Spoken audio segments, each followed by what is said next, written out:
దారిలో వచ్చేటప్పుడు Visakhapatnam steel plant వాళ్ళు కలిశారు. ఆశ్చర్యం కలిగించే విషయాలు. ఇదే పెద్ద మనిషి చంద్రబాబు నాయుడు గారు విశాఖను కాపాడుతాను, ఉక్కును కాపాడుతాను అని చెప్పి ఎన్నికలకు ముందు చెప్పాడు. చివరికి చూస్తే చంద్రబాబు నాయుడు గారు ముఖ్యమంత్రి అయిన తర్వాత విశాఖ ఉక్కులో 32 డివిజన్లు ప్రైవేటీకరణ దిశగా అడుగులు వేస్తూ ఇవాళ గవర్నమెంట్ రంగం నుంచి తీసేసి ప్రైవేట్ రంగానికి అప్పచెప్పడం జరిగింది.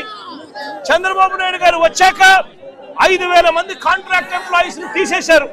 చంద్రబాబు నాయుడు గారు వచ్చాక 2,000 మందికి విఆర్ఎస్ ఇచ్చారు.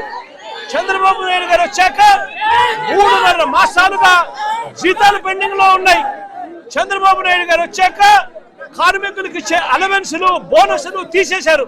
చంద్రబాబు నాయుడు గారు వచ్చాక ఉద్యోగులకు ఉండే క్వార్టర్లకు సంబంధించి సబ్సిడీ రేటు మీద కరెంట్ ఇచ్చేవారు గతంలో.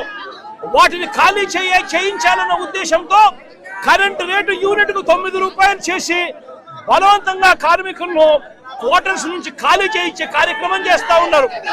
ఎవరైనా గట్టిగా నిలదీస్తూ అడిగితే షోకాస్ నోటీస్ ఇచ్చే పరిస్థితిలో ఇవాళ కనిపిస్తా ఉంది. ఇవాళ ఇక్కడికి వచ్చేటప్పుడు చోడవరం షుగర్ ఫ్యాక్టరీకి సంబంధించిన రైతులు కలిశారు. వాళ్ళు చంద్రబాబు నాయుడు గారు పాలన గురించి చెప్తా ఉన్నారు.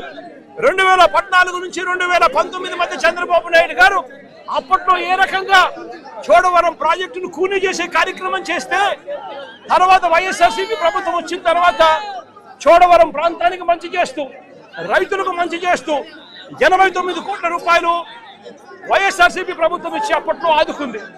మళ్ళీ ఇవాళ చంద్రబాబు నాయుడు గారు ముఖ్యమంత్రి అయిన తర్వాత మరో 35 కోట్ల రూపాయలు మళ్ళీ ఈ సంవత్సరానికి సంబంధించి కనీసం రైతులకు, ఉద్యోగులకు ఇవ్వాల్సిన జీతాలు కానీ, బకాయిలు కానీ, కనీసం రైతులకు క్రషింగ్ పంటకు సంబంధించిన అమౌంట్ కానీ ఇవ్వకుండా 35 కోట్ల రూపాయలు బకాయిలు పెట్టాడు.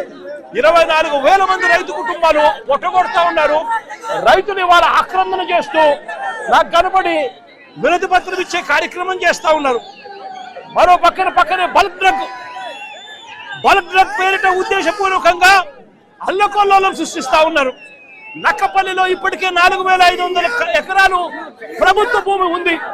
ఆ ప్రభుత్వ భూమిని ఇంకా ఉపయోగించుకునే అవకాశం ఉన్నప్పటికీ కూడా దాన్ని పక్కన పెట్టి మళ్ళీ రాజయ్యపేటలో భూముల కోసం మళ్ళీ చంద్రబాబు నాయుడు గారు నోటిఫికేషన్ ఇచ్చారు. మత్స్యకారులు 10 మత్స్యకార గ్రామాలకు సంబంధించిన వాళ్ళు